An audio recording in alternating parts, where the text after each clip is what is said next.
আজকে দেখাবো নিরামিষ পাঁচমিশালি তরকারির রেসিপি।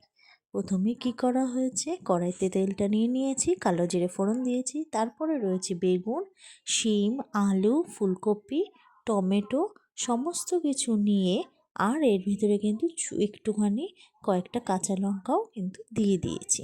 সবটা তেলের মধ্যে দিয়ে কিছুক্ষণ কিন্তু একটু নেড়ে নেওয়ার পর পরিমাণ মতো নুন দিয়ে দিলাম, তারপরে একটু হলুদ গুঁড়ো দিয়ে দিলাম। দেওয়ার পর আবারও একটুখানি নেড়ে নেব।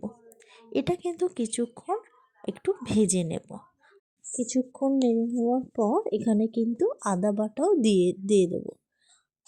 আদা বাটাটা কিন্তু তোমরা চাইলে প্রথমেই দিতে পারো, আমি প্রথমে ভুলে গেছিলাম, এই জন্য কিন্তু পরে এখানে একটু অ্যাড করে দিয়েছি। এবার দেখো, এই আদা বাটাটা দেওয়ার পর আবার কিছুক্ষণ কিন্তু এটা নেড়ে নেব, আর এটাকে একটু ভাজা করে নেব। এরপরে এর মধ্যে দেব একটু জিরের গুঁড়ো আর দেব একটু ধনের গুঁড়ো। এই দুটো মশলাই কিন্তু এর মধ্যে দিয়েছি। এখানে কিন্তু লঙ্কার গুঁড়ো কিন্তু ইউজ করিনি আমি, তোমরা চাইলে এই লঙ্কার গুঁড়োটাকে দিতেও পারো।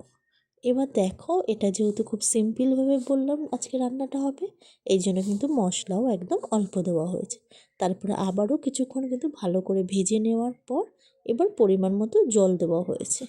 এবার জলটা দেওয়ার পর কিছুক্ষণ ভালো করে ফুটিয়ে নেব।